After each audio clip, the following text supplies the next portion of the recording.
ఈ బిజినెస్ ఏదైనా మీ ఊర్లో ప్రమోషన్ చేయాలంటే అది సుమన్ టీవీతోనే సాధ్యం. ఇప్పుడే సంప్రదించండి. Right, welcome to Suman TV. నేను మీ చందు యాదవ్. కూటమి ప్రభుత్వం వచ్చిన తర్వాత మత్తు పదార్థాలకు సంబంధించి ఎన్ని చర్యలు చేపడుతున్నా కూడా అక్రమ మార్గాల ద్వారా అది అందిన వారికి అందుతూనే ఉన్నాయి. ఆ విధంగా యువత అంతా కూడా మత్తులో జోగుతూ ఉంది. పోలీస్ వ్యవస్థ ఎన్ని చర్యలు చేపడుతున్నా కూడా అక్కడక్కడ కొన్ని అసాంఘిక కార్యకలాపాలు వెలుగు చూస్తున్నాయి. సో గత కొద్ది రోజుల క్రితం నరవలో గంజాయి మత్తు సేవించి కొంతమంది యువకులు పోట్లాడుకున్నారు. అది మరవక ముందే విశాఖ మాధవధార కుంచుమామ పండగ జరుగుతూ ఉంటుంది. ఆ పండగ చూడటానికి వెళ్ళిన నాని అంటే రోహిత్ అంటారు అందరూ కూడా, ఆ వ్యక్తిని సుమారు ఒక 4-5 వచ్చి అతి కిరాతకంగా కత్తితో పొడిచి చంపేయడం జరిగింది.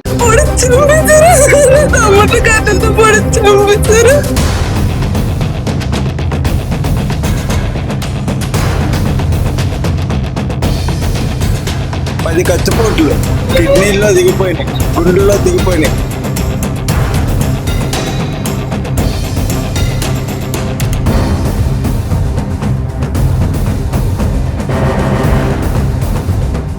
బంధువులు ఎవరైతే ఉన్నారో వారందరూ కూడా కేజ్ వద్ద రోధిస్తూ ఉన్నారు. చేతికి అందొచ్చిన తమ్ముడు ఈరోజు మా మధ్య లేకుండా పోయాడు, పండగ చూడటానికి వెళ్ళాడు, కానీ ఇంతలోనే ఇలా జరిగిందంటూ కూడా రోధిస్తూ ఉన్నారు. అసలు ఏం జరిగిందో నాని బంధువులు ఉన్నారు, ఎవరైతే రోహిత్ బంధువులు ఉన్నారో వారిని అడిగి మరిన్ని విషయాలు తెలుసుకునే ప్రయత్నం చేద్దాం.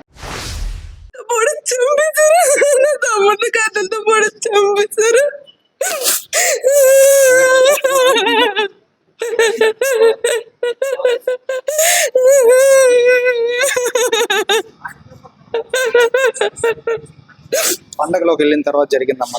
పండుగలోకి వెళ్ళిన తర్వాత జరిగింది. 1 గంటకి ఫోన్ వచ్చింది. 10 పోట్లు పొడి చంపేశారని చెప్పారు.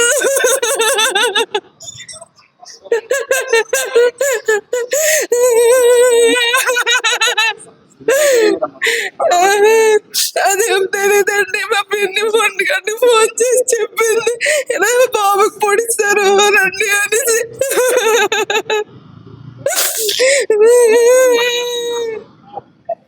ఇంటి దగ్గర ఉంటాడు, ఏ పని చేయడు, చదువు అయిపోయిన తర్వాత ఇంటి దగ్గరే ఉంటున్నాడు. వాళ్ళ ఫ్రెండ్స్ ఏం కాదు, వాళ్ళ ఫ్రెండ్స్ కాదు, ప్లాన్ చేశారు ఇలా.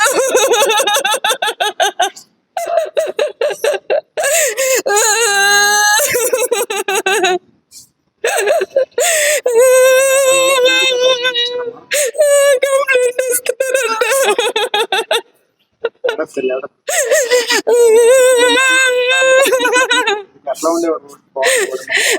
సొంత తమ్ముడు ఎలాగొంటాడు, కొడుకులా చూసుకుంటాము. ఆఖరి చెడిపోయాడు. 24 గంటల అక్క అక్క అక్క తిరుగుకొనే ఉంటాడు. మేనమామ, పెద్ద మేనమామ. ఏం జరిగింది అంటే అక్కడ పండగ జరుగుతుందని స్నేహితుల దగ్గరికి వెళ్ళాడు. కొంతమంది ఫ్రెండ్స్ ఏమో ఇక్కడ పరిస్థితులు బాగోరా, వచ్చి కారు ఎక్కి అంటే వద్దులే నేను సరదాగా అలా ముందుకు వెళ్తానని చెప్పి ముందుకు వెళ్ళినప్పుడు ఇప్పుడు పీక పట్టుకొని ఎవరైతే లాగాడో ఆడు మా వీధిలో చెత్తలు ఎత్తుతాడు. ఆడు పీక పట్టుకుని ఈడ్చుకెళ్ళిపోయాడు. ఆల్రెడీ బాబు పచ్చకామరితో ఉన్నాడు, కొంత తొయ్యడానికని శక్తి లేదు. ఈడ్చుకుని వెళ్ళి ఆ వ్యాన్ వెనకాల వేసరికి అక్కడ కొంతమంది ఉన్నారు. వీళ్ళందరూ పడుకోబెట్టి పొడిచేశారు. 10 కత్తిపోట్లు కిడ్నీల్లో దిగిపోయినాయి, గుండెల్లో దిగిపోయినాయి. మరి గవర్నమెంట్ మరి ఎలా న్యాయం చేస్తుందో చూడాలి.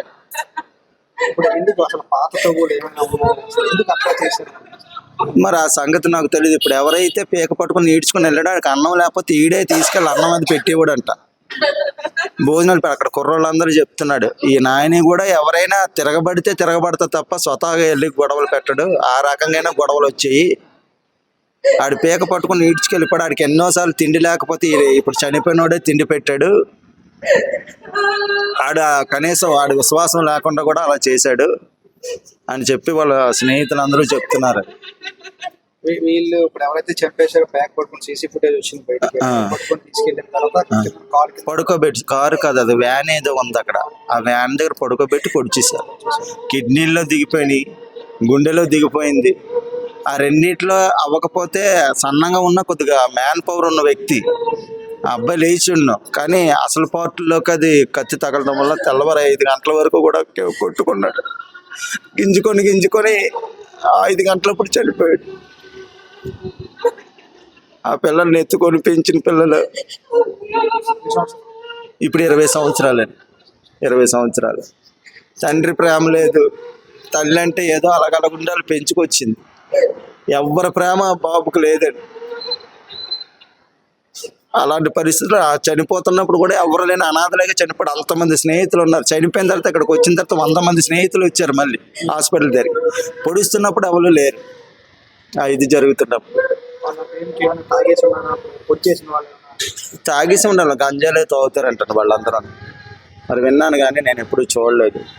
గంజాయిలు అలాంటివన్నీ తాగుతారు, మందు అది అన్నట్టు విన్నాము.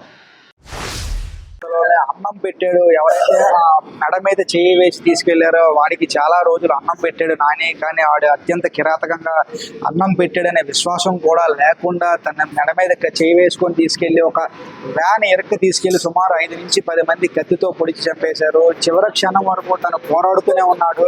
కానీ ఈ రోజు తెల్లవారు 5 గంటల సమయంలో హాస్పిటల్లో మరణించాడు. సో దీనిపైన పోలీసులు ఎవరైతే ఉన్నారో ఇప్పటికే ఒక నలుగురిని అరెస్ట్ చేసినట్టయితే తాజా సమాచారం.